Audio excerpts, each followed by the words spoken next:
I would like first to thank all the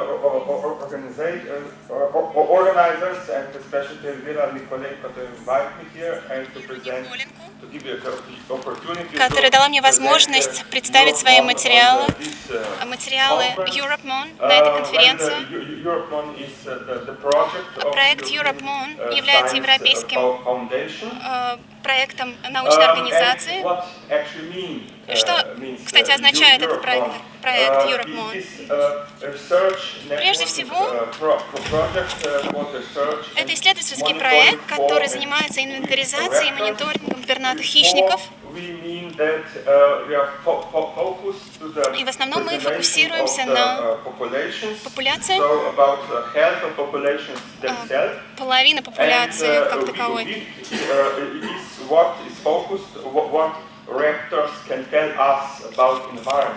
Собственно, что нам могут рассказать хищники, пернатые хищники о загрязнении окружающей среды? В данной презентации мы сфокусируем наши вопросы на этой теме. Также существует около 2 групп внутри проекта EuropeMON. Мы пытаемся соединять 2 направления. Прежде всего, согласно существующему кризису в биоразнообразии, существует необходимость увидеть, насколько предсказать и произвести мониторинг в окружающей среде для того, чтобы мы могли спланировать, какую популяцию ожидать в будущем. Кроме того, мы должны помнить, что хищники очень чувствительны к изменению окружающей среды. И изменения в экосистеме также влияют на них непосредственно. Существует необходимость вести мониторинг данных птиц согласно политике биоразнообразия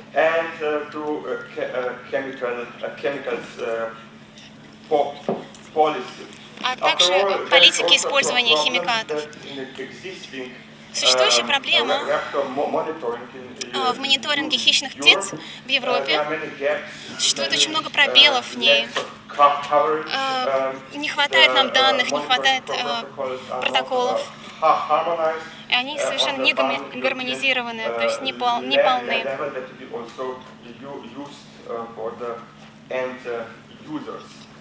В конечном итоге конечный пользователь не может пользоваться этими данными.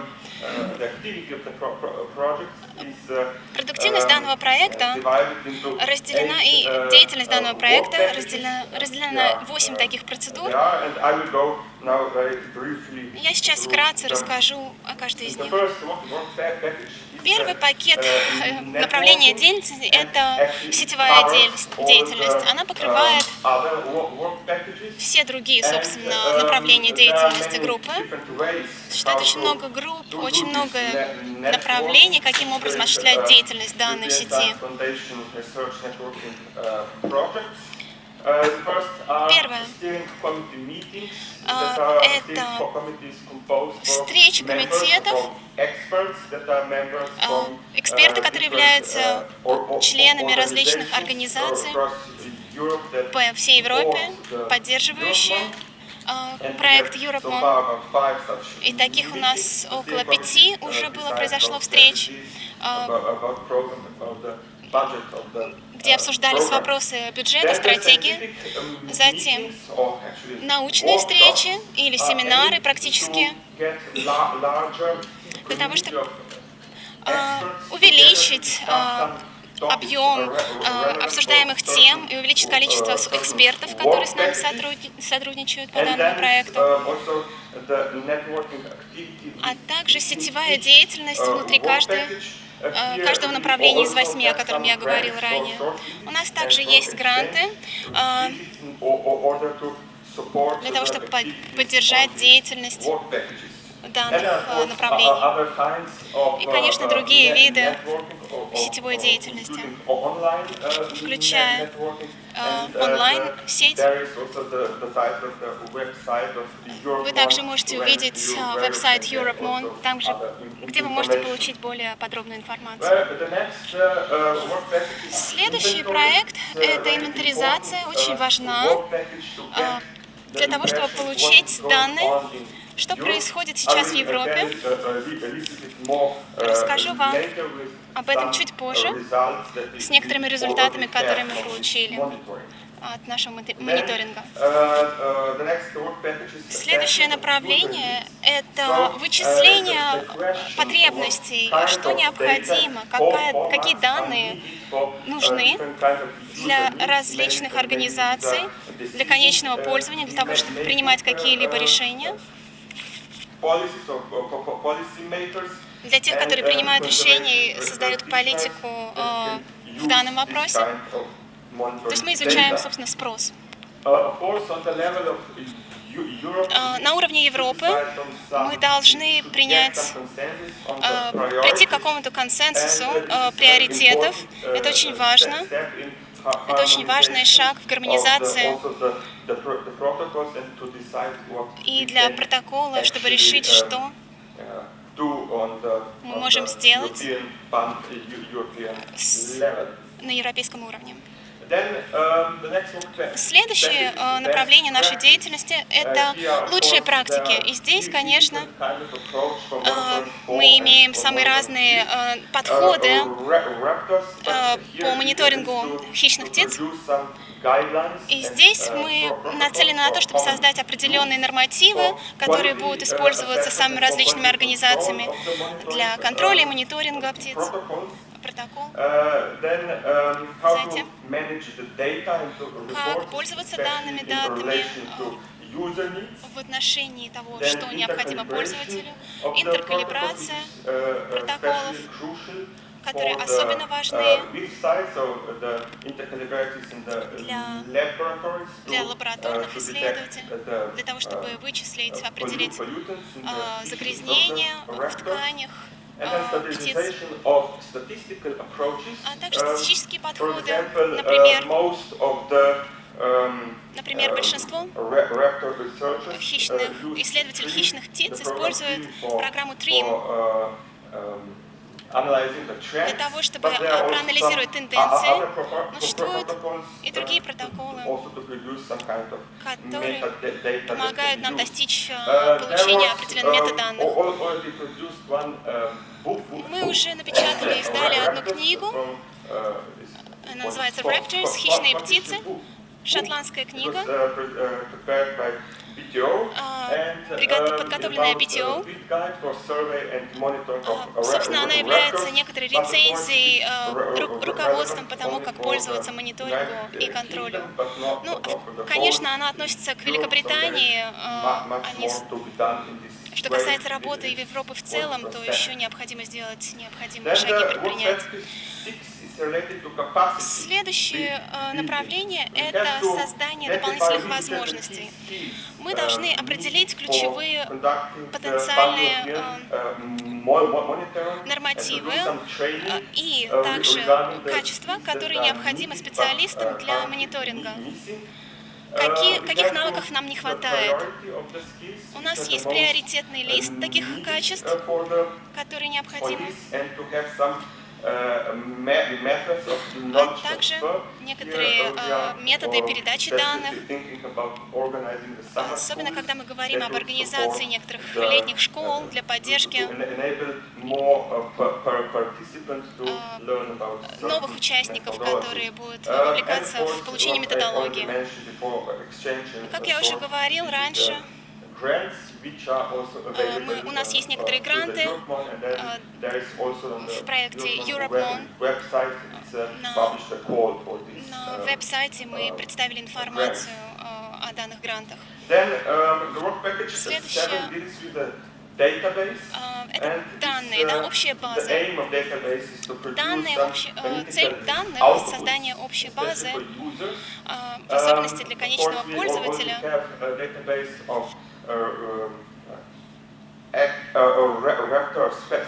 Конечно, это относится к базе данных по хищным птицам, по пернатым хищным птицам. В большей степени для того, чтобы получить данные, метаданные в Евросоюзе,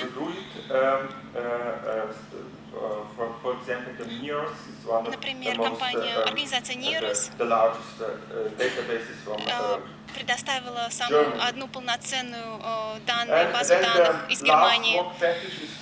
Следующее направление и последнее – это коммуникация. У нас есть веб-сайт, и мы также выпустили несколько книг. Это брошюра с краткой презентацией проекта EuropeMon. Такие брошюры также будут доступны вам здесь, на конференции, а также мы занимаемся некоторыми специальными публикациями. Акальцефалус, инвентаризация схем мониторинга пернатых хищников в Европе. У меня также есть несколько копий со мной здесь. Пожалуйста, можете их получить. Сейчас я больше сфокусируюсь на второй группе, на втором направлении инвентаризации схем мониторинга. Что мы сделали? Мы это делаем, во-первых, на начальном этапе и на последующем. Это более детальная инвентаризация. Анкетирование. В 2012 в феврале у нас прошел семинар в Испании, который назначенный национальными координаторами, приглашенными также на данную конференцию, в том числе Россию. Владимир Галушин присутствовал там из России и покрывало 8 различных стран. Большой.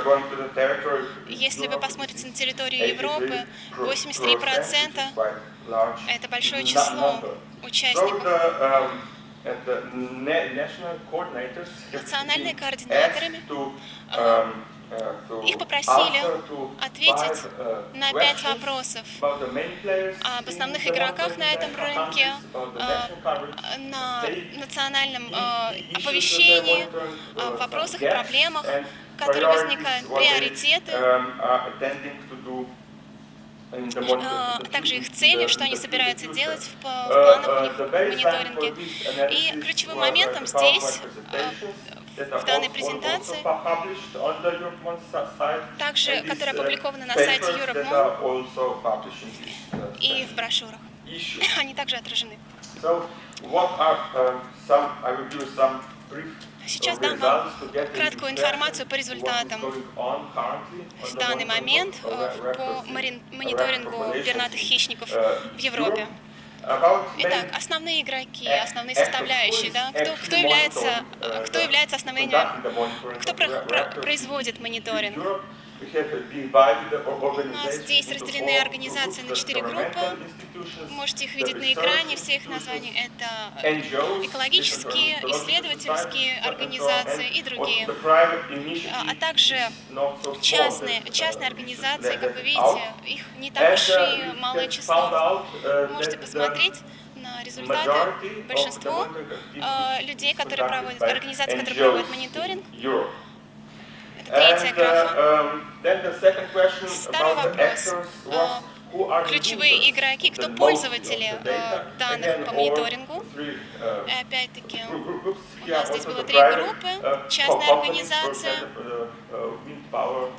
например, Wind Power. Они также очень важны. И мы вот что выяснили. Прежде всего, государственные учреждения для того, чтобы внедрять определенные стандарты в Европе, в Евросоюзе, директивы.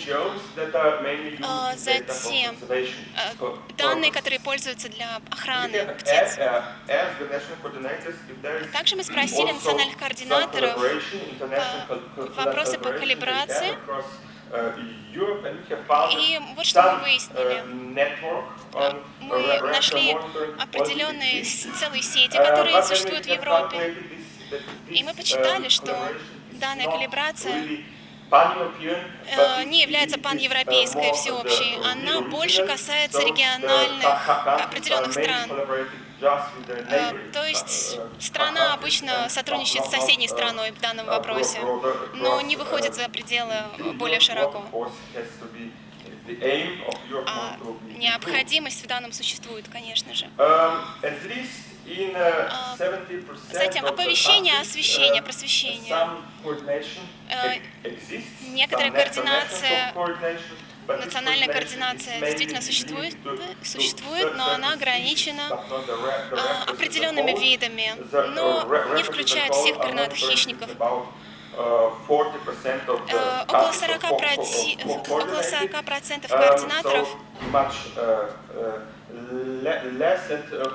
и даже ниже, кто же производит координацию по Европе, это в большинстве случаев NGOs. Достаточно интересные результаты данной инвентаризации. Что интересно, получается, что социальные учреждения гораздо менее заинтересованы в получении мониторинговых данных. Но мы также, у нас есть один хороший позитивный случай, образец Музей национальной истории.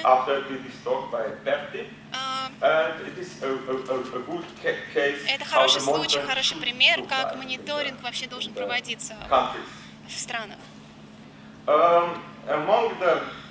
Кроме среди проблем, с которыми мы сталкиваемся, с которыми сталкиваются исследователи, проводящие мониторинг в Европе, существует 12,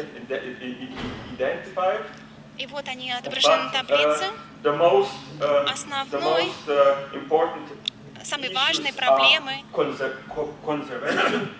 поводу является проблема охраны, принятие решений по поводу охраны. И почему, собственно, и мониторинг должен проходить. Цель. Существует очень важный вопрос сети, международной сети. Что исследователи ожидают от такого международной сети, международного сотрудничества? И вот они, пожалуйста, тоже отображены на экране. Самыми ключевыми являются лучшие практики. Существует до сих пор необходимость в получении более гармонизированных, стандартизированных протоколов по всей Европе, для того, чтобы мы могли сравнивать. Следующим вопросом это какие-то провалы в нашей деятельности, слабые черты. И вот такие данные мы получили. Посмотрите, пожалуйста, данные национальных координаторов. Самыми важными оказались отсутствующие виды. Особенно это касается обычных хищных птиц. И отсутствие волонтеров. Это было, ну, как мы дальше увидим,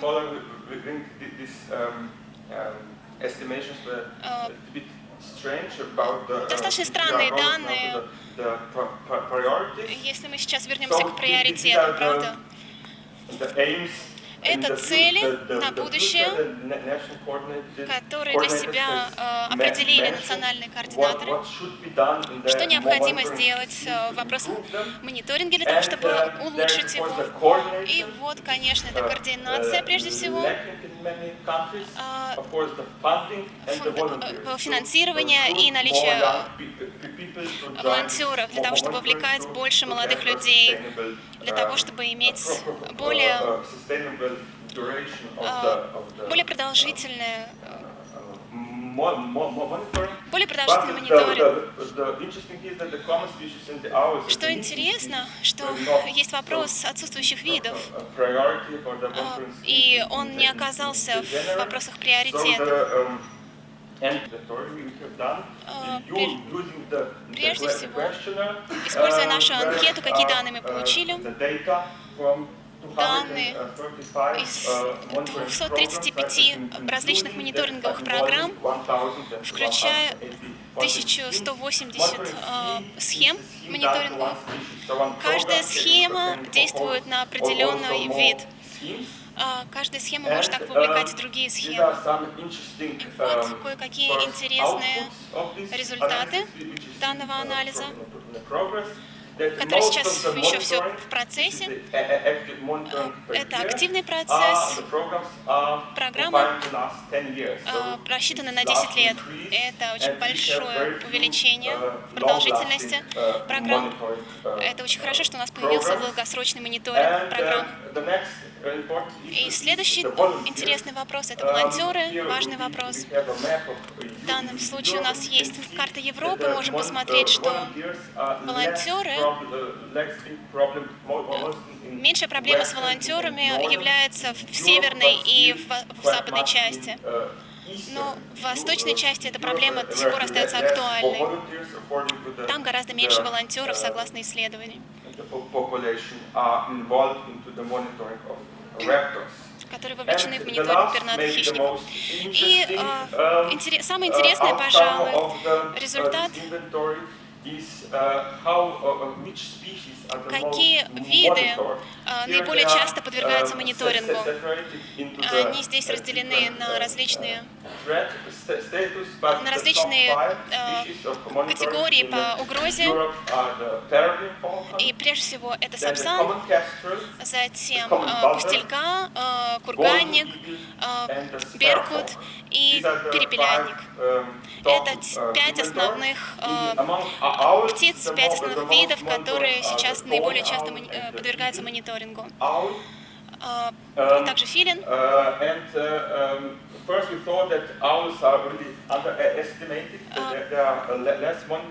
Мы считали, что филины достаточно редко подвергаются мониторингу.